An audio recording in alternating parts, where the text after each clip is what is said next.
नमस्कार, स्वागत है आपका वीकेंड अड्डा में। और मार्केट की चर्चा होगी इसमें, और बहुत सारी इस हफ्ते खबरें थी भाई, और घरेलू खबर भी हैं और विदेश वाली भी हैं। घरेलू खबर में एक खबर लास्ट वीक आई थी, गदर फिल्म, और उसने बॉक्स ऑफिस पे गदर मचाया। हर दिन उसने 30 से 40 करोड़ रुपए कलेक्शन कमाया। और अगले मंडे को एक और भयानक रिलीज़ होने वाली, दमदार गदर टाइप की रिलीज़, तो उस पर भी हम लोग डिटेल बात करेंगे। लेकिन इस वक्त के बाज़ार को कैसे समझा जाए, बड़ा इंटरेस्टिंग मार्केट है। चीन में कुछ और हो रहा है, अमेरिका में कुछ और हो रहा है, भारत की अलग स्टोरी है। तो इन्हीं के बीच में जो आपके मन के सवाल हैं उसको समझने की कोशिश करते हैं। ऑन द शो क्या होगा आज के शो में, 4 चीज़ें हम तय करेंगे। एक हम ये देखेंगे, चीन में क्या लीमन जैसा संकट है क्या। अब इसकी डिटेलिंग अभी आगे जब शो में करेंगे तो आपको लगेगा। लीमन मतलब एक 2008-9 के आसपास एक बहुत बड़ा केस हुआ था अमेरिका में। दूसरा, बाजार की हमारी जो चिंता है वो कितनी घनी है। घनी से मतलब होता है कितनी गंभीर है, कितनी इंटेंस है। क्योंकि मार्केट लास्ट वीक भी आप देखिए और इस वीक भी देखिए वहीं पे खड़ा है। 2 कदम चलता है, फिर ऊपर नीचे, और एब्सोल्यूट टर्म में कहीं नहीं जा रहा है। तो उसका कंसर्न क्या है, क्यों उसको डर लग रहा है अमेरिका से या चीन से, क्या है उसका। तीसरा, छोटे मियाँ ने गदर मचा रखी। छोटे मियाँ मतलब mid cap small cap shares में आज भी आप देखेंगे तो उन्होंने निफ्टी से डबल रिटर्न दिया है, और 24 के वैल्यूएशन पे अवेलेबल है। अगर आप निफ्टी बीएससी का इंडेक्स देखें तो अभी भी बहुत दमखम बाकी है इसमें। तो ये गदर की तरह कितने दिन तक और चलेगा। चौथा इशू है जियो फाइनेंशियल्स, जिसका इंतजार हो रहा था, उसकी लिस्टिंग होगी सोमवार को 21 अगस्त को। तो उसमें आपको क्या करना चाहिए, अगर आपको मिले तो क्या करना चाहिए और नहीं मिले तो क्या करना चाहिए, इन सब पे चर्चा करेंगे। चलिए आज शुरुआत करते हैं। मेहमान हमारे साथ हमेशा की तरह अभय अग्रवाल जी स्टूडियो में आ चुके हैं। सर बहुत बहुत स्वागत है आपका। नमस्कार। उम्मीद है कि पिछला वीकेंड आपका धमाकेदार होगा, बहुत सारी फिल्म में देखिए, उस पर बात करेंगे। इसके साथ ही अभिषेक अग्रवाल जी हमारे साथ हैं, जो रॉकस्टार कैपिटल के पार्टनर हैं। पंकज जैन जी हमारे साथ हैं, SW कैपिटल के डायरेक्टर, दिल्ली से जुड़ रहे हैं हमारे साथ। आप सबका सर बहुत बहुत स्वागत है और एडवांस में इस वीकेंड की शुभकामनाएं आपको। चीन का मामला समझाइए, क्या हो रहा है। लीमन ब्रदर्स टाइप का कुछ हो रहा है क्या वहाँ पे? नहीं, लीमन ब्रदर जैसा, मतलब ये डर है कि चाइना ने बहुत ज़्यादा डेट ली हुई है, चाइनीज़ कंपनीज ने, और चाइनीज़ जो पूरा मैन्युफैक्चरिंग सेक्टर है वो बोरोड पैसे पे काम कर रहा है। और उसका रीज़न, उसका हमको दिख रहा है असर भी, क्योंकि जो रियल एस्टेट कंपनीज हैं बैंकरप्सी अनाउंस कर रही हैं। आज ही एवर ग्रैंड ग्रुप ने अनाउंस किया, सबसे बड़ा ग्रुप है चाइना का। तो अगर इतना बड़ा ग्रुप बैंकरप्सी डिक्लेयर कर रहा है तो एक डर है कि क्या ये पॉइंट करता है कि चाइना में एक क्रेडिट बबल था जो अब बस्ट हो गया है। पर मुझे दूसरी तरफ ये लीमन जैसी सिचुएशन इसलिए नहीं लगती कि चाइना के पास $1.5 ट्रिलियन का फॉरेक्स रिजर्व्स हैं, और ऐसा नहीं है कि वो उनके पास एसेट्स नहीं है इसको बैकअप करने के लिए। और अब वो दिख रहा है जिस तरह से Chinese government, Chinese bank dump कर रहे हैं यूएस ट्रेजरीज को। और आपने देखा the US treasuries across the board 10 साल की, 5 साल की, 2 साल की, 30 साल वाली, सब के प्राइसेस गिरे हैं और यील्ड स्पाइक हुई है। और वो यील्ड इसलिए नहीं स्पाइक हुई है इस बार कि फेड ने कहा है कि हम रेट बढ़ाएंगे। वो इसलिए स्पाइक हुई है कि ग्लोबली चाइना से अगुवाई में सारे जो बैंक्स खरीदते थे, सेंट्रल बैंक्स खरीदते थे US डॉलर ट्रेजरीज, वो ना खरीद रहे हैं, और इस टाइम जो है वो निकाल रहे हैं। और वो इसलिए निकाल रहे हैं क्योंकि उन्हें अपनी इकोनॉमी को पंप प्राइम करना है, अपनी इकोनॉमी को स्टिमुलेट करना है कि हम उसमें पैसा डालें।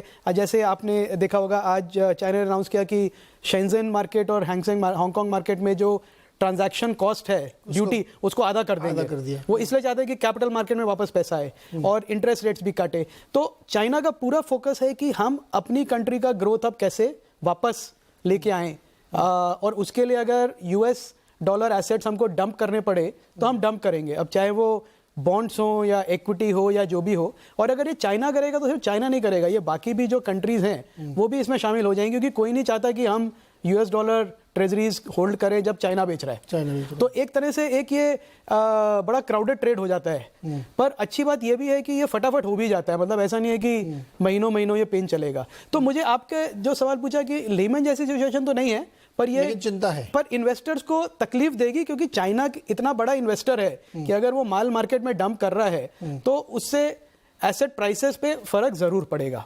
और ये कहीं ना कहीं इक्विटी मार्केट्स में भी दिखेगा और किसी ना किसी तरीके से इंडियन मार्केट में भी दिखेगा, क्योंकि जो आपके फ्लोज हैं वो कम हो जाएंगे थोड़े टाइम के लिए। ओके, चीन में क्या हो रहा है दरअसल? वहाँ पे दो one of the largest real estate companies हैं, जो एक कंट्री गार्डन के नाम से है और दूसरी एवरग्रांड। एवरग्रांड ने काफ़ी पहले 3-4-5 महीने पहले उसने डिफ़ॉल्ट करना शुरू किया था। डिफ़ॉल्ट कहाँ से मतलब कि जो उसने बॉन्ड जारी कर रखे हैं उस बॉन्ड को वो ब्याज नहीं चुका पा रहे थे।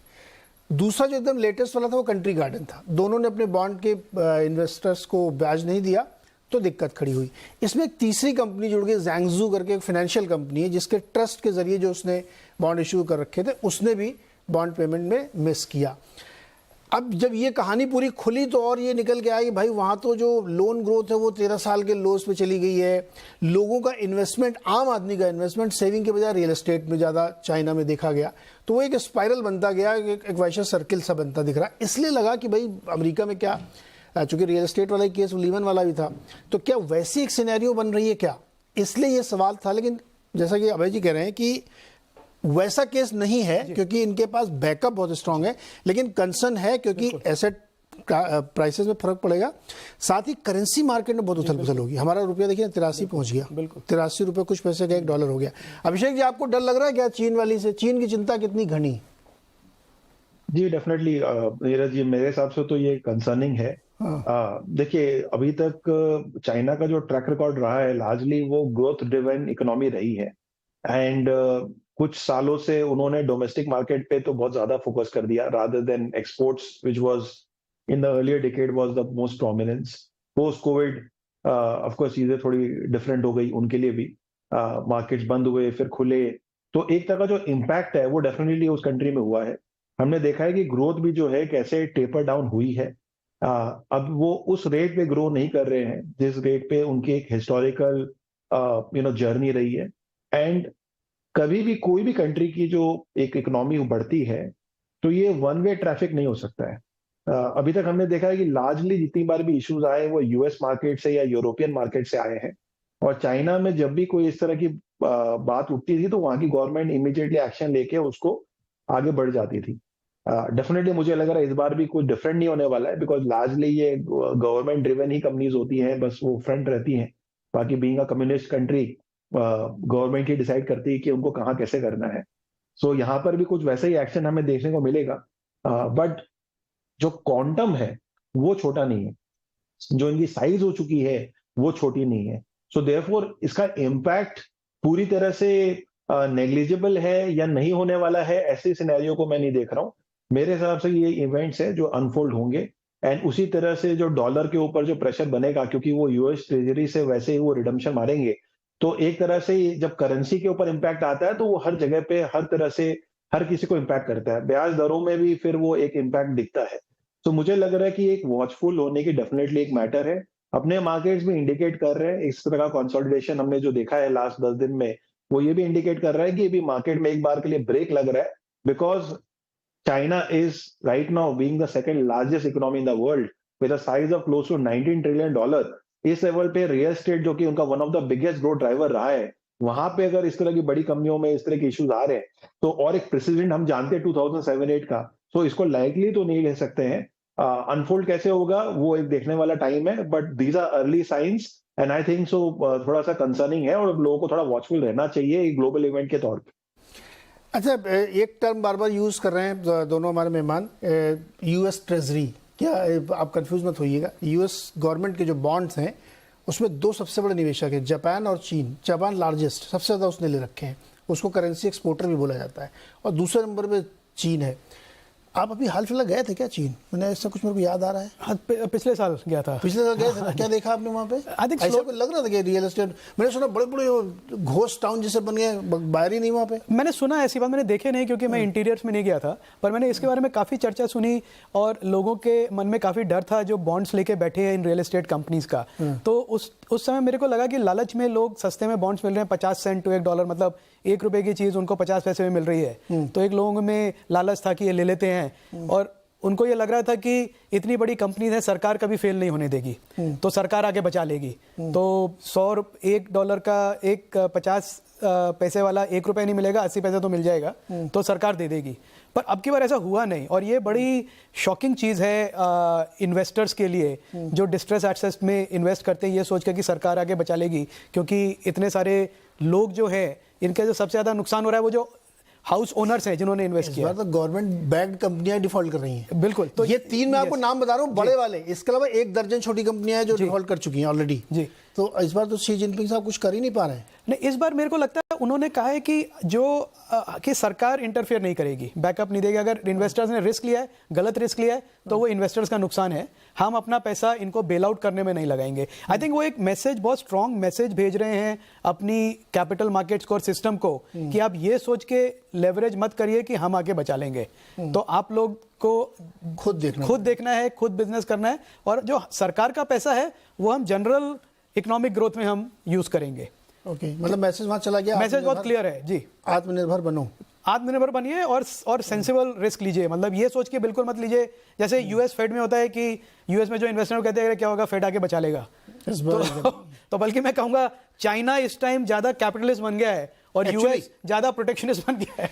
ये बहुत ही मतलब गंभीर विषय इसलिए भी आप समझिए कि फेड कह रहा हूं, चाइना ने अपने सेंट्रल बैंक जो है पीबीओसी बोलते हैं जिसको, पीपल्स बैंक ऑफ चाइना, उसको ये कहा है कि आप थोड़ा सा रेट कट करिए लेकिन ज़्यादातर एडमिनिस्ट्रेड तरीके अपनाइए, रूल्स इजी कर दीजिए, रियल एस्टेट कंपनियों को रूल्स में उतना मत फंसाइए, इतना ज़्यादा उनसे कोलेट्रल मत लीजिए। ये सारे प्रयास किए जा रहे हैं। ऐसी एक संभावना शायद बन रही थी कि प्राइम लेंडिंग रेट भी वो कट करेंगे। अभी उन्होंने एक 2 साल वाला रेट कट किया है थोड़ा सा, 15 बेसिस पॉइंट, पता नहीं करेंगे कि नहीं करेंगे। और जो स्टिमुलस की बड़ी उम्मीद लगाई पड़ी तो वैसा कुछ नहीं आया अभी तक। तो पंकज जी, चिंता ये है कि उनके यहाँ के रियल एस्टेट वाले डिफ़ॉल्ट कर रहे हैं, फाइनेंशियल कंपनी डिफ़ॉल्ट कर रही हैं और वो बॉन्ड बेच रहे हैं। मतलब ये बॉटम लाइन है कि उधर गिरा तो इधर उन्होंने अमेरिका वाले बॉन्ड बेचने शुरू कर दिए। इससे करेंसी मार्केट का जो उथल पुथल होने की आशंका है, क्योंकि जापान भी इसमें एक बड़ा प्लेयर है। आपने गौर किया होगा कि जापान की करेंसी जो है इस समय कमज़ोर हो रही लगातार, बावजूद इसके कि उनका इन्फ्लेशन बढ़ रहा है। मुझे लगता है एक झटके में किसी दिन वो रेट न बढ़ा दें। हालांकि उन्होंने अपनी वो यील्ड कर पॉलिसी को 0.5 से 1% तक का खोल दिया है। तो ये क्या एक करेंसी का एक इशू खड़ा हो रहा है क्या, जो जिसका असर हमारे ऊपर डायरेक्टली पड़ सकता है?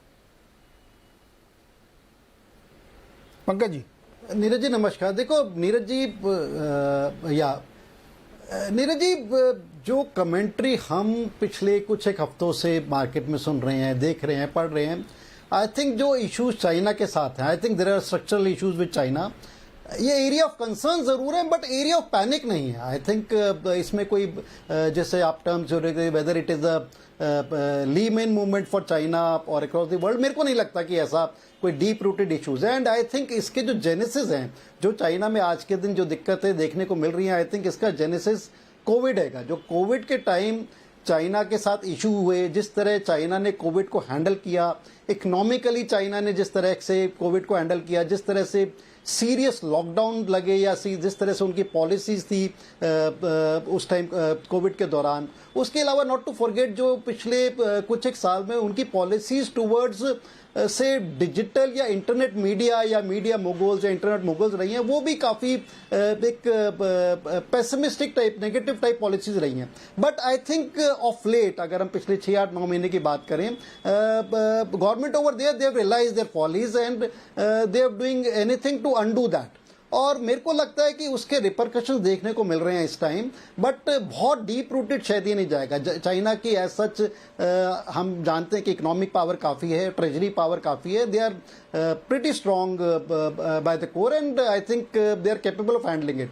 पर उस उथल पुथल में कितनी ये रहेगा और बाकी भी जो ग्लोबल इवेंट्स अनफोल्ड हो रहे हैं, चाहे वो इन्फ्लेशन रिलेटेड हो। एक चीज़ और हमें नहीं भूलनी चाहिए कि जो पिछले दिनों यूएस चाइना के रिलेशंस में जो एक खटाव आ गया था, उसकी वजह से टेक्नोलॉजी ट्रांसफर यूएस ने बैन कर दिया था चाइना की तरफ। So there been issues. और अब हमने देखा है कि यूएस के secretary, foreign secretary, they visited China. China. तो दोनों तरफ से आई थिंक एक कदम बढ़ रहे हैं कि रिलेशंस को थोड़ा बेटर किया जाए, and I think that is good for world economy as such. तो ऑल इन ऑल मेरे को लगता है कि शायद इसके रिपल इफेक्ट चलेंगे, it may affect for some more time, बहुत डीप रूटेड ये नहीं होने चाहिए। और जिस तरह से हमने देखा था चाइना में जो श्रिंकिंग लेबर फोर्स थी, अनएम्प्लॉयमेंट वहां पर बढ़ रही थी, नॉट टू फॉरगेट कि वहां पर डोमेस्टिक सेविंग्स बहुत ज्यादा थी चाइना में, और उस डोमेस्टिक सेविंग्स से बहुत बड़ा पाई प्रॉपर्टी मार्केट में जाता था। एंड गवर्नमेंट ने पिछले सालों I don't know in best interest कुछ ऐसे कदम भी उठाए थे कि प्रॉपर्टी मार्केट में थर्ड फोर्थ प्रॉपर्टी शायद डिस्करेज की थी इन्वेस्टर्स को या सिटीजन्स को लेने के लिए। So I think it's a very broader kind of issue, definitely area of concern but area of panic नहीं है। और मेरे को लगता है जो एक वर्ल्ड में भी हमने पॉलिसी देखी कि एक चाइना +1, रादर मैं पिछले दिनों से I been reading articles not just China +1, China +N manufacturing में, तो उसका भी इफेक्ट शायद मैन्युफैक्चरिंग में चाइना को देखने को मिल रहा है। जो फ्लोज रहे तो वर्ड चाइना वो उसमें स्लो डाउन मिला। सो आई थिंक उन सब चीजों का इफेक्ट देखने को मिला है, but Chinese government aggressively I think उसको एड्रेस कर रही है। And I think it's just a matter of time कि वहां पर ये जो अभी डिस्टर्बेंसेस चल रही हैं प्रॉपर्टी मार्केट में या कुछ एक बड़े ग्रुप के साथ, गवर्नमेंट उन्हें कहां पर एक सपोर्ट दे पाती है या नहीं दे पाती। तो आई थिंक रिपल इफेक्ट है, एरिया ऑफ कंसर्न है, बट एरिया ऑफ पैनिक नहीं है। एरिया ऑफ पैनिक नहीं है। चीन में एक 3 रेड लाइन पॉलिसी आई थी, खुद ही उन्होंने अपने लिए बनाई थी कि कैश फ्लो, एसेट क्वालिटी और एडिक्वेसी रेशियो देख के ही पैसा देना बिल्डर को। तो आपने टाइट किया था तो वो सब डिफॉल्ट कर रहे हैं चीन वाले। वो कह रहे हैं कि आपकी पॉलिसी थी सर, आप बचाओ मेरे को आके, आप कह रहे हैं मैं बचाऊंगा नहीं। अमेरिका में भी ये तो नहीं हो रहा, लेकिन वहाँ भी फेड अड़ गया फिर से कि हम ब्याज दर बढ़ाएंगे। तो अब मैं आता हूँ कि भारत की चिंता क्या है। मान लीजिए मैं ये समझ लूँ कि चीन में प्रॉब्लम है, लेकिन उतनी सीरियस नहीं है जैसी कि लीमन क्राइसिस थी, और हमारे ऊपर उतना शायद असर न है। तो फिर हमारी चिंता क्या है? हम मतलब हमारा मार्केट, हमको कई बार ऐसा लगता है कि पता नहीं हो क्या रहा है यहाँ पे। 9 दिन चले 2.5 कोस, मतलब एक हफ्ता पूरा निकल गया, मार्केट वहीं खड़ा हुआ है। क्या हो रहा है ये? नहीं, आई थिंक इंडिया छोटा मार्केट है बनिस्बत तो हमारे लिए बहुत बड़ा है। हमारे लिए बहुत बड़ा है, पर मैं एज ए ग्लोबल इन्वेस्टर अगर मैं देखूं तो कहीं चाइना 20 आप ग्लोबल $20 है। हाँ, कोशिश तो करते हैं। ये बात है ना। पर इसमें नीरज जी क्या हो रहा है कि जो कैपिटल फ्लोज हैं वो इंडिया के लिए बहुत ज़रूरी हैं, क्योंकि हमारा जो इकोनॉमिक ग्रोथ है वो डिपेंड करता है बाहर से जो पैसा आता है, फॉरेन कैपिटल जो आएगी इंडिया में मार्केट के थ्रू और डायरेक्टली थ्रू फॉक्सकॉन जैसी कंपनीज है जो वो ला रही हैं, वो बहुत ज़रूरी है इकोनॉमिक ग्रोथ के लिए। तो चाइना जैसी सिचुएशन होती तो क्या होता है, जो फॉरेन इन्वेस्टर्स हैं वो वापस जाके रीअसेस करते हैं अपना प्लान, देखते हैं अब कोई ETF है जो MSCI इमर्जिंग ETF में इन्वेस्ट करता है, उसमें चाइना का वेटेज अभी भी 40% के ऊपर है, इंडिया का कुछ 12-13% है। तो अब वो उस ETF में पैसा नहीं डालना चाहते हैं क्योंकि वो नहीं चाहते चाइना में जाएं, और इंडिया ETF में उनको सिर्फ भरोसा नहीं है। तो एक टेक्निकल रीजंस भी हो जाते हैं जिसकी वजह से FPI के जो फ्लोज हैं मार्केट में वो इस समय रुक जाते हैं, क्योंकि वो भी देख रहे हैं कि रुपये कहाँ तक जाएगा। अब गिरते हुए रुपए में उनका ऑलरेडी नुकसान हो रहा है मार्क टू मार्केट बेसिस पे, तो वो भी रुक जाते हैं कि भाई कहाँ तक रुपए गिरेगा। फिर उसके बाद जाते हैं थोड़ी स्टेबिलिटी आई, चाइना में थोड़ी स्टेबिलिटी आई, तो लोग अभी रुके हुए हैं। इंडिया की स्टोरी में फंडामेंटली तो कोई फर्क नहीं पड़ा है, मतलब मैं तो देख रहा हूँ, जितना समझ रहा हूँ दिन बर दिन इंप्रूव हो रही है हमारी स्टोरी। तो बाहर का कैपिटल आएगा और मार्केट को ड्राइव करेगा। थोड़े दिन के लिए ब्रेक लगा है, पर वो अच्छी अपॉर्चुनिटी है लोकल इन्वेस्टर्स के लिए जो लोकल कंपनीज को जानते हैं फॉरेन इन्वेस्टर से बेटर, कि आप अपना उसमें पोजीशन बनाएं और जब मार्केट में रन आए तब उस टाइम पे आप एंजॉय करें। अच्छा, इस मैं एक आप लोगों के सामने एक ऐसी पिक्चर पेश करता हूं जो थोड़ा सा ट्रिकी है। देखिए ताज़ा हाल क्या है, चीन में बड़ी मुश्किल है ना। वॉरेन बफेट ने माल बेच दिया, सब कोई निवेश नहीं करने को तैयार, सब बेच के जापान की तरफ गए। अब उधर भी रुक गए हैं क्योंकि उधर भी बहुत चल गया है। एक लेटेस्ट सर्वे ये बताता है कि वॉरेन बफेट ने $8 बिलियन का माल US मार्केट में बेचा है पिछले क्वार्टर में, जितना खरीदा उससे ज़्यादा बेचा। एक माइकल बरी का तो सुना ही होगा आपने। माइकल बरी जी एक बहुत ही बड़े फंड मैनेजर हैं, उन्होंने बहुत तगड़ी बेट ले रखी पुट की US में, S&P की भी और नैस्डैक की, कि मेरे को बेचना है 1.6 बिलियन डॉलर्स की। अब ये 2 दिग्गजों ने बेचा, हालांकि वो कई बार गलत भी पड़े हैं, लेकिन उसी समय बैंक ऑफ अमेरिका का जो फंड मैनेजर सर्वे, ग्लोबल सर्वे, वो कह रहा है कि उन्होंने अपना कैश लेवल और कम कर दिया है। वो लोग खूब बुलिश है US मार्केट में। तो जब US में पैसा नहीं लगा रहे, वहाँ लोग बड़े लोग बेच रहे हैं, चीन में आप पैसा नहीं लगा रहे हैं, जापान में भी आप लगाने हिचक रहे हैं, तो आप जाएंगे किधर? इधर ही तो आएंगे। और इधर भी आप करो मैं बेचूंगा, तो पैसा कहाँ रखेंगे आप? अभिषेक जी पैसा कहाँ रखेंगे? इधर तो लाएंगे कि नहीं लाएंगे? यूएस अच्छा नहीं, चाइना अच्छा नहीं, जापान में जाएंगे नहीं तो कहाँ जाएंगे फिर?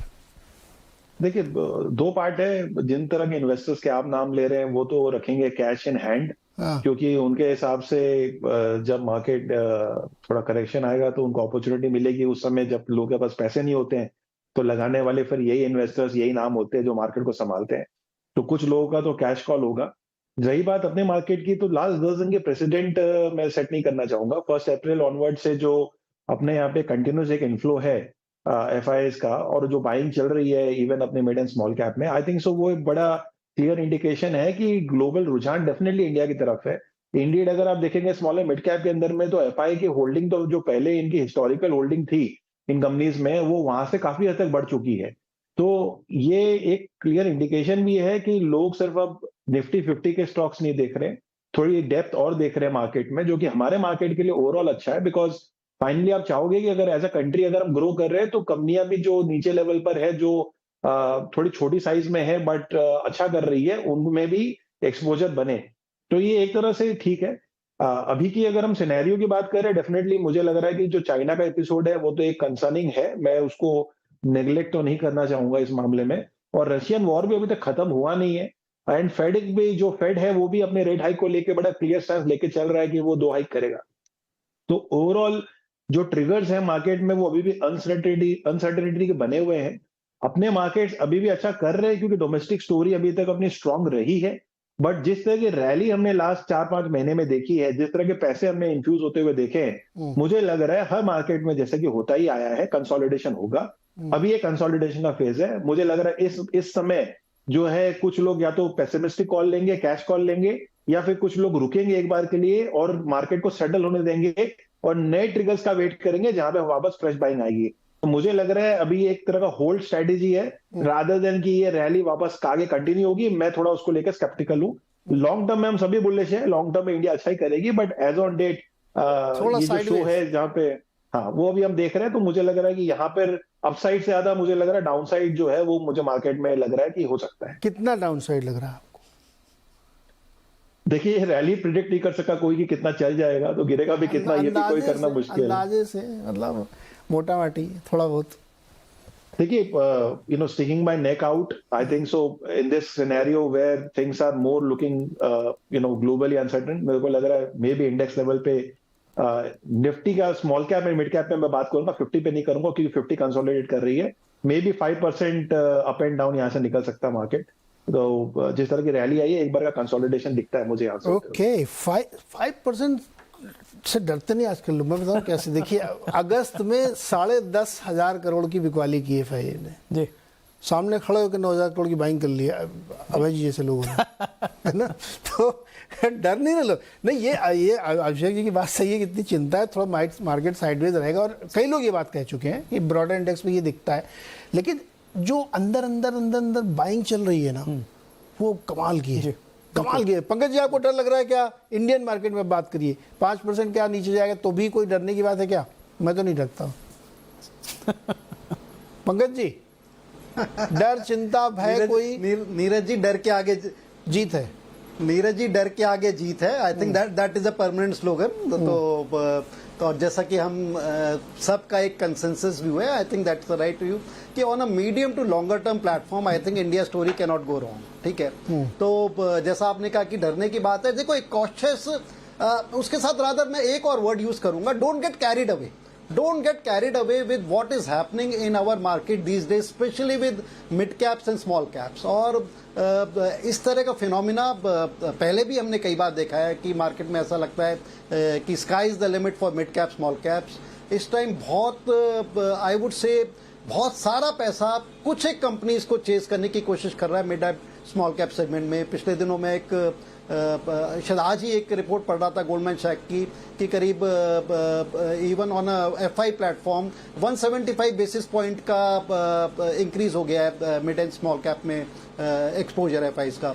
सो डेफिनेटली आई थिंक बहुत अच्छी मिड एंड स्मॉल कैप में स्टोरीज रहेंगी विच आर अनफोल्डिंग। बहुत अच्छे नए एंटरप्रेन्योर आ रहे हैं, बहुत अच्छे नए आईपीओज लॉन्च हो रहे हैं, but still I think valuations कई स्टॉक्स में without naming the stocks, without naming the sectors, काफी स्ट्रेच हो गई हैं and it just need a smallish trigger on the down side for that valuations to get corrected. और हमने देखा है कि जब वो करेक्शन आती है तो बहुत ज्यादा लिक्विडिटी कई बार नहीं मिल पाती। And talking about liquidity, I think one of the reason जो हम एबनॉर्मल एक्सपोनेंशियल राइज देख रहे हैं मिड एंड स्मॉल कैप्स में, पिछले कुछ महीनों में 20 लाख फोलियो ऐड हुए हैं मिड एंड स्मॉल कैप में। आई think that says by itself. And rather अगर हम पिछले 1-1.5 महीने की बात करें तो शायद 7 से 8 लाख फोलियोज ऐड हुए हैं। तो दैट मीन्स काफी सारा पैसा। It's more to do with liquidity driven market. ठीक है, फंडामेंटल्स अपने इंटैक्ट हैंगे, बट लिक्विडिटी काफी ज्यादा चेज कर रही है और स्मॉलर स्टॉक्स को चेज कर रही है।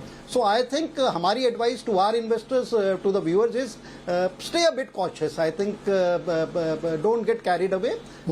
ठीक है, on a medium to longer term platform यहाँ से काफी अच्छा रिटर्न मिलेगा, but we could see corrections around the corner. जिस तरह हम देख रहे हैं कि लार्ज कैप में एक थोड़ा सा पॉज आया है, जिस तरह से हम वर्ल्ड मार्केट्स में देख रहे हैं एक पॉज आया है, it could be round the corner. Correction in mid and small caps could be round the corner. उसका क्या एक रीजन बनेगा, क्या कारण बनेगा, इट्स डिफिकल्ट टू से। जी, वैसे सीरियस नोट पे जो अभिषेक जी कह रहे हैं ना, तो वो बात काफ़ी हद तक सही है कि भाई एकदम कूद कूद के आप करोगे तो फंस सकते हो। आप थोड़ा सा आपको कॉशियस रहना चाहिए, और ये हमेशा कॉशियस रहना चाहिए। मार्केट है ही ऐसी जगह जहाँ पे आप एकदम खुला खेल नहीं कर सकते, थोड़ा आपको सावधानी रखनी चाहिए। लेकिन अब चूंकि मिड कैप में हम लोग चर्चा ले ही आए कि जो छोटे मियाँ हैं उन्होंने गदर मचा रखी है। अभी थोड़ा सा इशारा किया पंकज जी ने, ये बात सही है कि एफआई के रडार पे है, बर्नस्टीन की रिपोर्ट है, गोल्डमैन सैक्स की रिपोर्ट है कि 1.25 बेसिस पॉइंट बढ़ के अब टोटल इन्वेस्टमेंट उनका 16% तक पहुंच गया है, और ये 5 साल बाद हुआ है। बिल्कुल, यानी एक लंबा समय लिया उन लोगों ने ये भरोसा जमाने में कि हाँ साहब मिड कैप में भी इंडिया में एक बड़ी अच्छी स्टोरीज हैं, जैसा कि अभिषेक जी भी कह रहे थे और पंकज जी भी कह रहे और आप भी कह रहे हैं।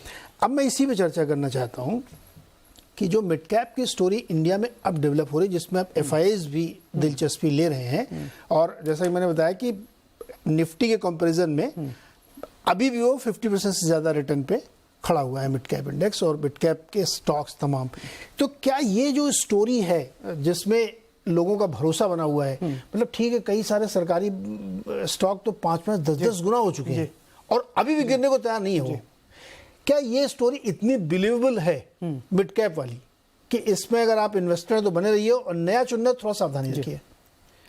देखिए, मैं मिड कैप और स्मॉल कैप स्पेस हम काफ़ी सालों से देख रहे हैं, तो इसमें मैंने 2 स्ट्रक्चरल चेंज देखे नीरज जी। प्री कोविड और पोस्ट कोविड की बात करता हूँ, मतलब 5 साल का अंतराल देख लीजिए। 5 साल पहले अगर मैं देखता अच्छे मिड या स्मॉल कैप में एज अ फंड में इन्वेस्ट करना चाहता तो गिन चुन के शायद 50 स्टॉक होते, 50 से 100 समझ लीजिए, जो सारे मेरे पैरामीटर्स को चेक मार्क करते, including corporate governance, size, scale. अब जो है वो अपॉर्चुनिटी स्पेस बढ़ गया है, वो बढ़ के 250 से 300 स्टॉक्स पे आ गया है। तो वो जो फंड मैनेजर के लिए स्पेस है वो एक बहुत बढ़ गया, और वो इसलिए हुआ क्योंकि कोविड एक बड़ा वेकअप कॉल अलार्म था। तो कई फाउंडर्स है, नई फाउंडर्स आए, नई कंपनीज की लिस्टिंग हुई, कई फाउंडर्स ने अपना रीओरिएंट किया अपनी थिंकिंग, मार्केट कैप बनाने में फोकस करें कि हम मिड या स्मॉल ना रहे, हम भी बड़े बने। और जो जिस इंडस्ट्री में है उस इंडस्ट्री में भी ऐसी ग्रोथ आई कि उनको अपॉर्चुनिटी मिली। काफी बिजनेसेस रीस्ट्रक्चर हुए, बॉटम ऑफ द साइकिल आके अब हो रहे। तो जो इंटरेस्टिंग स्टोरी है फ्रॉम इन्वेस्टर, हम एज एन इन्वेस्टर हम कहाँ इन्वेस्ट करना चाहते हैं कि हम नीचे में पकड़ें उसको और ऊपर तक उसको राइड करें, वो मिड एंड स्मॉल कैप में है, बिकॉज वहां पे एक इंफॉर्मेशन एसिमेट्री है, हर कोई नहीं देख रहा है। तो इंफॉर्मेशन एसिमेट्री होता है तो वैल्यूएशन एसिमेट्री भी होता है कि मेरा डिफरेंशिएटेड व्यू, मुझे सस्ता लग रहा है, मार्केट में कोई देख ही नहीं रहा है, किसी को इंटरेस्ट नहीं है, क्योंकि उन्होंने कहा 5 साल पहले देखा था तब मजा नहीं आया था, पर 5 साल में तो दुनिया बदल गई उस कंपनी की। करेक्ट। तो मैं जो उसको ले सकता हूं अब वो दूसरे नहीं देख रहे। लार्ज कैप में प्रॉब्लम क्या है, पूरी दुनिया देख रही है, रोज रिपोर्ट छप रही है, उसमें कोई वैल्यूएशन एसिमेट्री है ही नहीं, सबके पास वही मतलब ऐसा कोई इन्वेस्टर मेरे ख्याल में शायद नहीं होगा जिसको बजाज फाइनेंस के बारे में पता ना हो। बिल्कुल, मतलब उससे पूछो तो कोई ज्ञान दे दे भी 5 मिनट का। बिल्कुल बजाज फाइनेंस इतना सबको पता है। बिल्कुल। तो वो अपना अच्छा स्पेस है, वो मैं नहीं कहता कि वो गलत है या ये सही है, मैं कह रहा हूँ अभी जो इंडिया में जो वेल्थ क्रिएशन स्टोरी है अगले 5 साल, अगले 8 साल, 10 साल की जो है, वो mid and small cap company जो बड़ी बनेंगी अगले 10 साल में, मतलब जो 5,000 करोड़ की मार्केट कैप की कंपनी 10 साल में 1 लाख करोड़ की मार्केट कैप की बनेगी, वो अपॉर्चुनिटीज हैं इन्वेस्टर्स के पास। और पर क्वेश्चन यही है, जैसे पंकज जी ने कहा कि आप 3 या 6 महीने के पर्सपेक्टिव से इन्वेस्ट नहीं कर सकते हैं मिड एंड स्मॉल कैप में, या आपको लिक्विडिटी चाहिए तो आप मत करिए उसमें, क्योंकि वॉलेटिलिटी तो रहेगी, लिक्विडिटी है क्योंकि वो फ्लोटिंग स्टॉक नहीं है उसमें इतना, वो तो रियलिटी है। तो बड़े इन्वेस्टर निकल गए तो वो गिर भी जाएगा। आपको उसमें 5 साल का व्यू लेना पड़ेगा, 8 साल का व्यू लेना पड़ेगा, और वो लेंगे तो उसमें आप इतना पैसा बनाएंगे जो आपको लार्ज कैप में बिल्कुल नहीं बन सकता है। और ये एफपीआईज का इंटरेस्ट इसीलिए आ रहा है। अब वो देख रहे हैं कि जो ओवर प्राइस्ड है लार्ज कैप मार्केट, आप देख लीजिए बैंक्स हैं, बड़े बैंक्स की 8% की ग्रोथ है पिछले 5 साल में। जो छोटे बैंक्स हैं उन्होंने अच्छा रिटर्न दिया। तो वो इसीलिए हो रहा है क्योंकि वैल्यूएशन एसिमेट्री इतनी ज़्यादा हो गई थी between small caps and large caps कि अब सारे इन्वेस्टर्स ढूंढ रहे हैं नई स्टोरीज मिड कैप्स और स्मॉल कैप्स में। तो मुझे लगता है ये रहेगा अभी, ये स्टोरी बदल रही। अच्छा, इसमें कोई बुरा मानने वाली बात नहीं, लेकिन मुझे नहीं लगता कि एचडीएफसी बैंक यहाँ से 5 साल में दुगना तिगुना हो जाएगा, ऐसा कुछ नहीं होने वाला है। इतना बड़ा साइज हो गया है जी। बिल्कुल ठीक है आपकी बात, जो मतलब होगा तो मिड कैप ही होगा ना। तो वही अगर 10 लाख करोड़ का मार्केट कैप है किसी का, 20 लाख करोड़ का, तो उसको वहां से डबल ट्रिपल होना मुश्किल है। पर आपका मार्केट कैप अगर 20,000 करोड़ का है तो आप 2 लाख करोड़ का मार्केट कैप बना सकते हैं, मतलब ढंग से बिजनेस करें तो वो ज्यादा आसानी से हो जाएगा, ज्यादा इजी है, वो ज्यादा इजी है। पर वॉलेटिलिटी उसमें ज्यादा रहेगी, पर रिटर्न भी वहीं से बनेगी। तो मिड एंड स्मॉल कैप में इन्वेस्टिंग का यही मंत्र है कि आपको लॉन्ग टर्म पर्सपेक्टिव लेना पड़ेगा। आप ट्रेडिंग के लिए मिड और स्मॉल कैप में मत आइए। ओके अभिषेक जी, ये जो बड़ी दिलचस्प स्टोरी है मिड कैप और स्मॉल कैप वाली, जहां पे असली वेल्थ क्रिएट हो सकती है, लेकिन वॉलेटिलिटी है, लो फ्लोटिंग है, कई बार मैनेजमेंट भी गड़बड़ हो सकता है, थीम ही गलत हो सकती है उनकी, कुछ भी हो सकता है इसमें, लेकिन वेल्थ भी है भी बन सकती है। जैसे मैंने कहा कि कोई ऑफेंस नहीं है, किसी को बुरा मानने की जरूरत नहीं कि बहुत बड़े वाले जो स्टॉक है जो 15 लाख करोड़ के हो चुके हैं कि वो यहाँ से 3 गुना हो जाएंगे, ये थोड़ा टफ काम है। तो आपका मंत्र क्या है मिड कैप और स्मॉल कैप की जो ये स्टोरी चली है जिसमें आप फिरंगी भी घुस गए हैं? देखिए, पहले तो क्या है ना कि ये स्मॉल एंड मिड कैप कोई एज ए कोई साइड चाइल्ड नहीं है जिसको हम अलग ही कर देते हैं। अभी तक मार्केट का प्रेसिडेंट लार्जली ऐसा ही रहा है कि एफआईज हमेशा ही निफ्टी 50 स्टॉक्स को ज्यादा प्रेफर करते थे एंड छोटे और मजेलो स्टॉक्स को ज्यादा देखते नहीं थे। वो ओनरशिप की प्रॉब्लम थी, बट कन्विक्शन कभी भी डोमेस्टिक मार्केट का या डोमेस्टिक डीआईएस का या डोमेस्टिक एचएनआईज का या रिटेल का कभी भी हिला नहीं है। तो वहां पे तो अगर आप देखेंगे तो बाइंग तो हमेशा रही है। दूसरी बात है कि कुछ नाम जो अभी भी फीचर हो रहे हैं आपके चैनल पे, आपके सामने अभी, तो एक कंपनियां अपने मार्केट कैप की वजह से वो mid cap and small cap जानी जा रही है, बट इटसेल्फ अगर आप देखें तो ये कंपनियां मार्केट लीडर है इटसेल्फ अपने कंट्री के अंदर में, उस सेगमेंट के अंदर में। तो ये कंपनियां छोटी नहीं है, ठीक है। कुछ कंपनियां तो इनमें से एमएनसीज है, कुछ तो डोमेस्टिक होम ग्रोन है जो कि इटसेल्फ काफी बड़ी साइज में काम कर रही है। अब पॉइंट है कि भाई इंडिया का जब पूरा मार्केट ही $4 ट्रिलियन का है, तो आप जब कंपेयर यूएस के साथ करोगे जो कि $25 ट्रिलियन का है, या चाइना से करोगे जो $20 ट्रिलियन का है, तो वहां तो जब हमारी साइज ही जितनी है तो उस साइज में जो एलोकेशन हुआ है वो उसी के हिसाब से ये सारी कंपनियां छोटी दिखती है। तो जैसे जैसे हमारा मार्केट बढ़ेगा, जैसे जैसे आगे ये ग्रोथ होगी, वैसे वैसे इनकी वैल्यूएशन की डिस्कवरी भी वैसे अलाइन हो जाएगी। तो मुझे कोई mid cap and small cap पर से कोई डिफरेंशिएशन नहीं लगता है कि यहां पर कोई कंपनियां खराब है या अंडर डिस्कवर्ड है। ये इनके वेटेज कम है बाइंग के अंदर में। जब हम बात कर रहे हैं ग्लोबल इन्वेस्टर की जिनकी टिकट साइज बहुत बड़ी होती है, एंड ऑफ कोर्स जब एक साइज में वो पैसे लगाते हैं तो वो फिर स्टॉक भी वैसे ही भागते हैं क्योंकि लिक्विडिटी इतनी होती नहीं है हमारे मार्केट में। मगर यहाँ पे क्वालिटी की प्रॉब्लम नहीं है, ठीक है। मैं बिल्कुल अभी जी से ये इस पॉइंट पे एग्री करूंगा कि प्री एंड पोस्ट कोविड के अंदर में एक बहुत बड़ा डिफरेंस आ गया है। प्री कोविड लार्जली एक थीम बनी हुई थी, भाई कॉर्पोरेट गवर्नेंस स्ट्रांग होगी, डेट कम होगा, ऐसे 2-3 फिल्टर लगा के लोग एक पर्टिकुलर टाइप ऑफ कंपनी ही बाय कर रहे थे। इसलिए वैल्यूएशन भी अगर आप देखोगे एक हद तक ऐसा टाइम आ गया था जहां पे 100x 150x of price to earnings वाली कंपनियां निफ्टी 50 में भी अवेलेबल थी, क्योंकि वहां पे उनको वही स्टॉक लेने थे। बट अब वो सिनेरियो नहीं रहा। अब लोगों को डेफिनेटली वैल्यूएशन मैटर करता है, क्वालिटी मैटर करती है, एंड डेफिनेटली सेबी को भी मैं यहाँ पे इन्वॉल्व करना चाहूंगा इन terms of their good governance, जिन्होंने उतने सारी उन्होंने चेंजेस डाली है सिस्टम के अंदर में, जहां पे लोगों को भरोसा है सिस्टम पे कि यहाँ पे अभी पहले से बेटर डिस्क्लोजर स्टैंडर्ड्स है, पहले से बेटर गवर्नेंस है।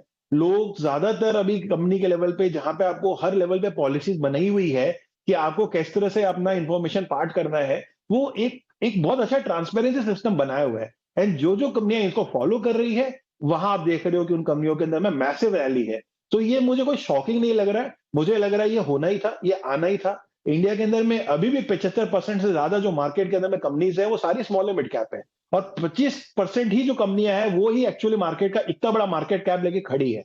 तो डिसप्रपोर्शनेट है, और जब तेजी का मार्केट आता है तो बैलेंसिंग आता है। इसलिए हम लोग देख रहे हैं कि निफ्टी 50 और निफ्टी स्मॉल कैप 100 के बीच के जो इंडेक्स का गैप है परफॉर्मेंस में, जो कि इस साल की रैली में हमने देखा, वो इतना बड़ा है कि आपको हिस्ट्री के अंदर में इतने सारे पल दिखेंगे नहीं जहां पे इतनी बार ऐसा हुआ होगा। तो यहाँ बिलीफ है स्मॉल एंड मिड कैप के अंदर में डेफिनेटली लॉन्ग रहना चाहिए। एंड मैं पूरी तरह से सहमत हूं कि लॉन्ग टर्म विजन होगा तो ही आप वेल्थ बना सकते हो। ये वेल्थ बनाने वाली जगह है। अच्छी कंपनियों के साथ आप बने रहिए, रैली आएगी, आपका वहां पे वैल्यूएशन बन जाएगा। That is the way how I see as far as the small and mid cap is concern, and definitely long on India for that. Okay Pankaj ji, quick comment, बहुत छोटा सा कमेंट दीजिएगा। जब मिड कैप ये सब की हम लोग चर्चा कर ही रहे हैं, तो बहुत सारे लोग जब उसको देखते हैं तो उनको लगता है कि इसमें रिस्क बहुत ज़्यादा, सी बार जिक्र करते हैं। मेरे को तो रिस्क प्रीमियम तो देना पड़ेगा ना आपको। मान लीजिए आप कहीं ज़मीन खरीदने गए तो आप एकदम झाड़ झंखाड़ जंगल में खरीदेंगे तो सस्ती मिलेगी, और वही तो डेवलप होकर फिर बनेगी ना 1 लाख रुपये स्क्वायर फीट वाली। अभी आप लोअर पेल में खरीदने जाओगे तो फुली प्राइस मिलेगा, तो ये थोड़ी डबल होगा यहाँ से। वो तो आपको जाना पड़ेगा कर्जत टाइप में कहीं। सो ये रिस्क प्रीमियम देने से लोग क्यों डरते हैं? पैसा ही मोटा बनाना है लेकिन रिस्क प्रीमियम नहीं दूंगा, गारंटी चाहिए मेरे को। ये क्या माइंडसेट है? नीरज जी, ऐसी बात नहीं है। आई थिंक रिस्क प्रीमियम देने से शायद लोग बाग अभी नहीं डर रहे हैं। एंड उसका अगर हम एक पॉइंटर देखें, जो मैं भी कह रहा था कि पिछले कुछ महीनों में 20 लाख फोलियोज एंटर हुए हैं मिड एंड स्मॉल कैप में।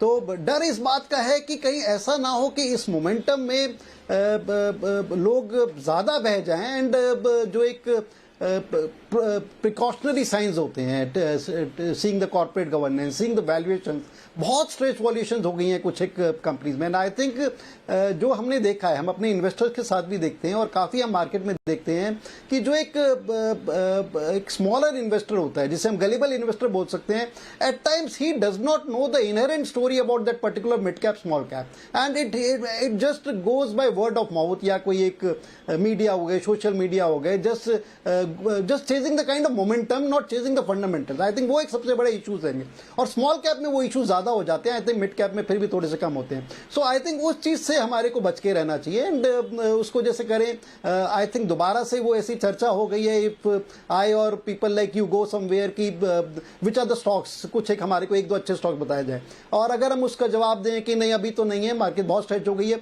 अच्छा साहब हम आपको 3 नाम बताते हैं। So I think that is the phenomena you have to be worried about. और जो एक मिड कैप या स्मॉल कैप प्रीमियम है, वो मेरे को लगता है कि चिंता की बात नहीं है। So stay with the quality, और अगर आपको क्वालिटी और वैल्यूएशंस ठीक चाहिए, उसके लिए मेरे को लगता है कि you need a proper guide, you need a proper person who could guide you. और वो गाइडेंस आपको कहाँ से मिलती है, या वो इंटरनेट से मिलती है या पर्सन से मिलती है। I think that is what one has to be careful about, and not just chase the blind momentum. जी, तो मुझे लगता है कि मिड कैप या स्मॉल कैप या कुछ ये बड़े वाले में लागू होता है, लेकिन मिड कैप में खासतौर पे आप मैनेजमेंट को रीड करें। अब वो तरीका आपको ढूंढना पड़ेगा कि आप एनुअल रिपोर्ट पढ़ते हैं या स्पीचेस सुन के करते हैं, कि अगर उनकी आंखों में सपने हैं और पेट में आग है तो वो कंपनी परफॉर्म करेगी जी। इसके अलावा कितना लोन है, कितने वैल्यूएशन पे है, क्या, ये सब तो फालतू की बातें हैं। इसलिए कि मैनेजमेंट और जो उसका प्रमोटर है वो बिजनेस करने के सपने देखता है, वो ड्राइव करता है। अब कुछ लोग होते हैं कि नहीं मेरे को डेट ही देखना है। अरे भाई, बिना डेट के कौन सा धंधा होता है? लेकिन अगर मैनेजमेंट के अंदर ये काबिलियत है कि वो मैनेज कर सकता है तो करेगा। लार्जेस्ट कंपनी के बाद देखिए ना कितना डेट है, लेकिन वो मैनेज हो रही ना। तो शायद आपको ज़्यादा पढ़ाई, ज़्यादा क्वालिटी को ढूंढने की, समझने की ज़रूरत है। तो आप इस मिड कैप की जो रैली चल रही है इसमें आप पार्टिसिपेट कर सकते हैं और वेल्थ क्रिएट कर सकते हैं। अब एक छोटा सा ब्रेक लेते हैं। ब्रेक के बाद एक कंपनी का जन्म ही हो रहा है, वो डे वन से ही लार्ज कैप टाइप की हो जाएगी, उसको कैसे डील करें, ब्रेक के बाद।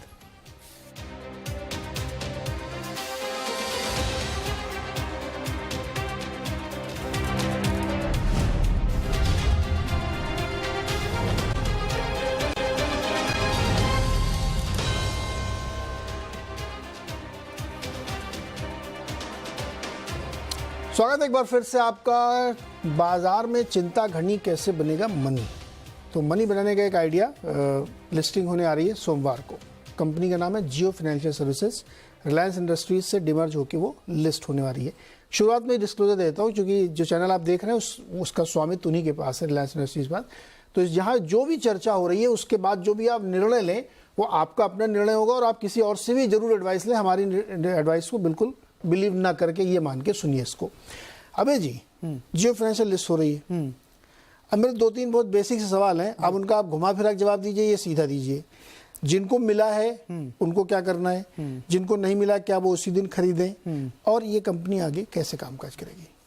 ये पर्सनली नीरज जी मैं बहुत एक्साइटेड हूँ इस लिस्टिंग से, और वो इसलिए क्योंकि as a capital market investor हम हमेशा ढूंढते हैं अपॉर्चुनिटीज़ बड़ी जहाँ पे पैसा डिप्लॉय करा जा सके इन्वेस्टर्स का लॉन्ग टर्म के लिए। तो ऐसी जब अपॉर्चुनिटीज़ आती हैं कि जहाँ पे एक कंपनी इतने बड़े ग्रुप की जो नॉट ओनली इंडिया लेवल का पर ग्लोबल प्लेयर है, साइज जिसको फोकस है पूरा साइज में, आप रिटेल में देखा, टेलीकॉम में देखा, ऑयल में भी है, तो वो अगर फाइनेंशियल सर्विसेज में आ रहे हैं तो एक बड़ी अपॉर्चुनिटीज़ है लॉन्ग टर्म इन्वेस्टर के लिए। वो उस बात को कोई डिनाई नहीं कर सकता मेरे हिसाब से कि एक एक्साइटिंग अपॉर्चुनिटी है, क्योंकि इंडिया में जो फाइनेंशियल सर्विसेज है, कंज्यूमर फाइनेंशियल सर्विसेज, उसकी बहुत ज़्यादा नीड है। अगर हमको इकोनॉमी यहाँ से डबल करनी है, ट्रिपल करनी है, तो उसके लिए फाइनेंशियल सर्विसेज इंडस्ट्री को यहाँ से उसके भी डबल ग्रो करना पड़ेगा। तो आपको बड़े प्लेयर चाहिए जिनकी खुद की बैलेंस शीट स्ट्रेंथ है, टेक पे फोकस है, स्केल है। तो इस हिसाब से एंट्री जियो फाइनेंशियल सर्विसेज की बहुत पॉजिटिव है ओवरऑल। तो एज एन इन्वेस्टर मैं कहूँगा कि अभी मुझे मालूम नहीं है कि किस प्राइस पे लिस्टिंग होगी, क्या डिस्कवरी होगी, but definitely at a certain valuation, may be अगर हम देखें स्टार्टिंग का बिजनेस है पर स्केल है, करीब 1.5 time book value, I think is a fair price अगर उसके आसपास होती है और लॉन्ग टर्म होल्ड है। मुझे नहीं लगता कि अगर किसी इन्वेस्टर्स के पास स्टॉक है तो उनको और अगर उनका लॉन्ग टर्म पर्सपेक्टिव है इन्वेस्ट करने के लिए तो डेफिनेटली पोर्टफोलियो में रखें। आपको स्टॉक मिला है, लिटरली फ्री में मिला है।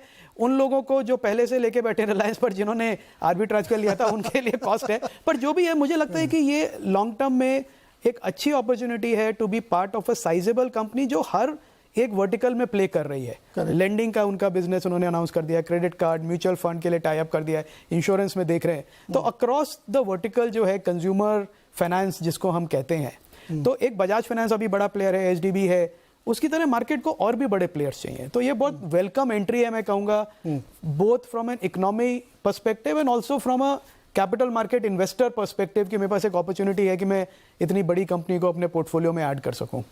ओके अभिषेक जी, जिनको मिला है उनको क्या करना है, जिनको नहीं मिला है उनको क्या करना है? देखिए, जिनके पास है उन्हें तो होल्ड करना है, उन्हें तो मिल गया because they got rewarded by being Reliance share holders. मेरे हिसाब से जिस वैल्यू पे ये हुआ है, if I am not wrong, 133 rupees की करीबन कॉस्ट जो है, उस कॉस्ट पे इन्होंने इसको सेपरेट किया है जियो फाइनेंशियल को, जो मुझे लग रहा है कि एक अच्छी वैल्यूएशन पे एग्जिस्टिंग शेयर होल्डर रिवॉर्ड होंगे। ऑफकोर्स अब जो लिस्ट होंगे तो जब ये लिस्टिंग आएगी उस प्रीमियम पे फिर क्या भाव बनेगा, तो फिर नए इन्वेस्टरों को अगर इन्वेस्ट करना है तो क्या वो भाव राइट है, ये कॉल तो बड़ा मुश्किल होने वाला है। बट अगर आप बजाज फाइनेंस की प्राइस टू बुक को देखें तो वो ट्रेड कर रही है करीबन 6 टाइम, और इसकी जो डीमर्जर हुई है उस प्राइस पे 133 की अगर हम बात करें तो प्राइस टू बुक बनती है 4 टाइम। तो वहां पे 4 to 6 का जो ये गैप बना हुआ है वही एक पार्ट बनेगा कि हम इस कंपनी को कितना क्लोज बजाज फाइनेंशियल के पास लेके जाएंगे। तो that is what I feel. मुझे लग रहा है डेफिनेटली लिस्टिंग तो धमाकेदार होनी चाहिए, और ऐसा रोज रोज तो होता नहीं है जहां पे रिलायंस अपनी कंपनियां यहाँ पे आईपीओ में लेके आती है। तो एक वो जो स्ट्रॉन्ग लेगेसी है एक अच्छी लिस्टिंग की और एक अच्छे रिटर्न बनाने की, वो तो रहेगी क्योंकि बिलीवर्स हैं इनके इन्वेस्टर्स। और मुझे लग रहा है कि डेफिनेटली अभय जी ने भी एक पॉइंट कहा जहां पे साइज मैटर करता है, और ग्लोबल इन्वेस्टर भी देखते हैं कि भाई एक अगर बड़ी अपॉर्चुनिटी को प्ले करना है तो फिर वो प्लेयर्स भी उतने बड़े हों जहां पे प्ले कर सके हैं। तो एचडीएफसी था, टिपिकली बजाज था, वहां पे लोगों ने अपने एक्सपोजर्स लिए ही हैं। अब एक जेएफएसएल आने वाला है तो मुझे लग रहा है कि ग्लोबल रुझान भी लिस्टिंग के समय रहेगा, और मुझे लग रहा है ये पॉजिटिव लिस्टिंग की तरफ ही बनेगी। एक अच्छी बात है कि ये लिस्ट हो रहा है।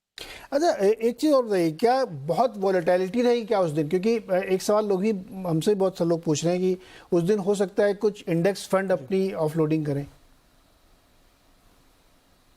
अभिषेक जी? नहीं नहीं, मुझे तो ऐसा नहीं लग रहा है कि कोई ऑफलोडिंग वाली बात है। टिपिकली जब कोई बुक बिल्डिंग का प्रोसेस होता है वहां पे एक लॉक इन बना रहता है, तो वो लॉक इन के बेसिस पे तो 6 महीने तक तो वैसे ही कोई एग्जिट नहीं है। तो मुझे नहीं लग रहा है कि कोई एग्जिट वाली बात है, बल्कि अगर मैं वैल्यूएशन या पॉइंट ऑफ व्यू से देखो तो मुझे तो लग रहा है कि इन्होंने अपसाइड छोड़ा हुआ है। तो उस अपसाइड के पॉइंट ऑफ व्यू से कोई वॉलेटिलिटी किस तरफ से हम देख रहे हैं मुझे पता नहीं, बट नीचे और ऊपर दोनों होंगे ऐसा तो मुझे नहीं लग रहा है। और कोई बड़ी सेलिंग तो मुझे नहीं लग रही है, क्योंकि अभी ग्लोबल रुझान भी बाई साइड बना हुआ है और इंडिया में वैसे भी एफआईएस के पैसे आ रहे हैं। अभी हम कंटिन्यूसली देख रहे हैं अदानी के साथ भी क्या हो रहा है, continuously there is everyday news in terms of वहां पे बाइंग चल रही है। तो बड़े ग्रुप के बड़े शेयर्स में अभी रुझान बना हुआ है, क्योंकि they are able to play the India story much better than other, let's say combine 100 companies and then you are one big company like. And Jio again technology level पे भी बहुत एडवांस रहा हुआ है। तो जिस तरह से एक न्यू एज कंपनी होनी चाहिए फाइनेंशियल इकोसिस्टम में टू केटर द यूथ, उसमें भी जियो जो है वो थोड़ा सा आगे है। तो उस तरह के फैक्टर को देखते हुए तो मुझे लग रहा है कि it is comparatively a safer bet. And again it is a very big listing also, it is not a small company by any means and sizes. तो वो एक बड़ी कंपनी है, तो मुझे लग रहा है कि एक बाइंग रुझान ही बनेगा। लिस्टिंग कहाँ होगी ये बोलना तो बड़ा मुश्किल है, बट मैं पॉजिटिव उस लिस्टिंग को लेकर। ओके, पंकज जी आपका क्या व्यू है जियो फाइनेंशियल्स को लेकर के? खरीदेंगे आप क्या मंडे को? नीरज जी, आप एक सवाल पूछ रहे हैं कि जिनको मिल गया, मैं सीधा सवाल पूछता हूं, मिल गया वो क्या करे, जिनको नहीं मिला। हाँ, नहीं, बिल्कुल सीधा जवाब दे रहा हूं मैं भी सर, कि जिनको मिल गया वो क्या करे, जिनको नहीं मिला वो क्या करें। आई थिंक जवाब इसका बड़ा सिंपल है। जिनको मिल गया, and I think most of the people like me they are committed to Reliance Industries. बहुत सीरियस वेल्थ क्रिएशन की है रिलायंस इंडस्ट्रीज ने पिछले 30-40 साल में, and I think they have no reason to worry. तो दैट इज वन थिंग। जिनको नहीं मिला है, क्या they should jump into the bandwagon right at day 1, 9:15 बजे, या जब भी इसमें प्राइस डिस्कवरी होगा, जब भी ट्रेड चालू होगा, क्या that would be the right time to enter the stock at the right price? शायद उसके लिए मेरा जवाब ये होगा कि वेट एंड वॉच, क्योंकि प्राइस डिस्कवरी जो इसकी थ्योरेटिकल प्राइस डिस्कवरी थी करीब 130 से 140 थी, और जो इस तरह से हमने जब ये डीमर्जर डेट हुई थी जो वैल्यूएशन देखी, आई think that is anywhere between around 250 rupees +-10%। और जब प्राइस डिस्कवरी हुई थी, आई थिंक मार्केट में optimism level, I think momentum ज्यादा स्ट्रांग था बजाय जो कि आजकल है मार्केट में। So definitely I think NBFC space, financial space बहुत बड़ी स्पेस है। रिलायंस का बहुत बड़ा नाम है, they have the best of technology, best of manpower, best of people, and I think everybody would latch on to this stock on a longer term basis. तो on a medium to longer term platform, absolutely nothing two thoughts about it, कि कहीं ना कहीं stocks में हमारे को बने रहना चाहिए। जिनके पास है, जिन्हें नहीं मिला, उन्हें भी कहीं ना कहीं लेना चाहिए। राइट एट डे 1 लेना चाहिए, वो मेरे को लगता है कि शायद आई थिंक थोड़ा सा देख के लेना चाहिए कि कुछ, क्योंकि जरूरी, I think I been reading articles कि कुछ एक पैसिव फंड्स जो कि रिलायंस में एंटर किए थे बिफोर डीमर्जर, बिकॉज ऑफ कि थर्सडे को ये जो फाइनेंशियल सर्विसेज वाला है कुछ एक फंड से बाहर हो जाएगा। We could see some kind of selling, technical selling जिसे हम बोलते हैं इन रिलायंस जियो। और मेरे को लगता है कि मोमेंटम इनिशियली बहुत ज्यादा हो सकता है, and we must not forget, I think एक जो चीज मार्केट इसको बजाज फाइनेंस से कंपेयर करने की कोशिश कर रही है, I think it's too early.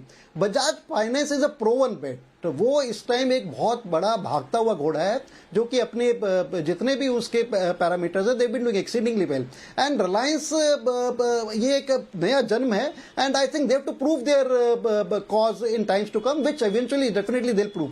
So Bajaj finance और रिलायंस जियो की वैल्यूएशन अभी कोई कंपैरिजन नहीं हो सकता, उसका डिफरेंशियल अभी कुछ समय तक डेफिनेटली बना रहेगा। So all in all I think थोड़ा सा वेट करिए, अगर जिसको नया एंटर करना है, medium to longer term view लेना है। अगर जिसको इमीडिएट गेन्स करने, I think initial part of the listing could be the best time to book some initial gains, and on a medium to longer term basis I think the company can only do well, and it will do well with the kind of credentials it has.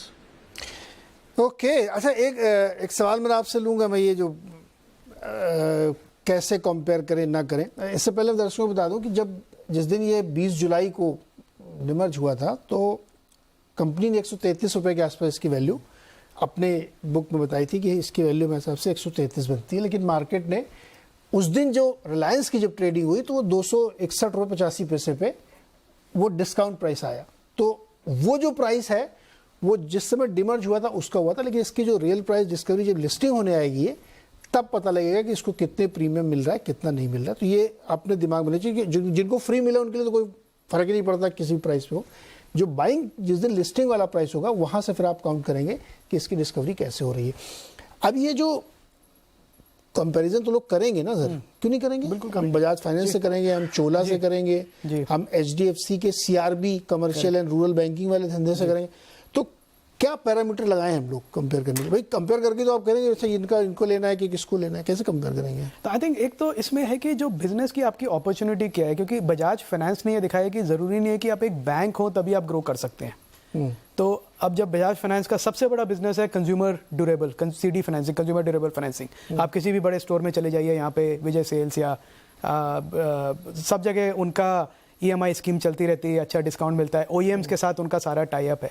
तो I think हर एक का जो core business है Bajaj finance का, consumer durables business है, उनका insurance का भी बिजनेस है, इंश्योरेंस का जो वर्टिकल में है उनका क्या कॉम्पिटिटिव सिनेरियो है, तो हर वर्टिकल में, और म्यूचुअल फंड्स में है तो म्यूचुअल फंड्स में क्या कॉम्पिटिटिव स्पेसिंग है।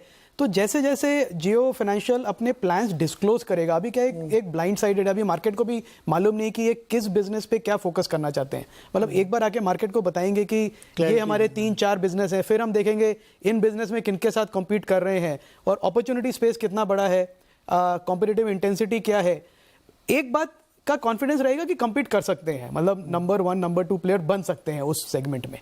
तो आई थिंक तब इंफॉर्मेशन एक मिलेगी इन्वेस्टर्स को एक इन्फॉर्म डिसीजन लेने के लिए। अभी भी मुझे लगता है जो मंडे और जब तक ये पहली लिस्टिंग है, पहली प्राइस डिस्कवरी है, वो ज्यादा डिमांड सप्लाई जो है इमीडिएट उस पे, हाँ वो एक एडजस्टमेंट है। डिमांड 2-3 दिन के बाद अब जब इंफॉर्मेशन मिलेगी मार्केट को, मैनेजमेंट स्ट्रक्चर क्या है, हाँ तब आई थिंक एक रियल वैल्यूएशन डिस्कवरी होगी, उसकी वैल्यूएशन डिस्कवरी होगी।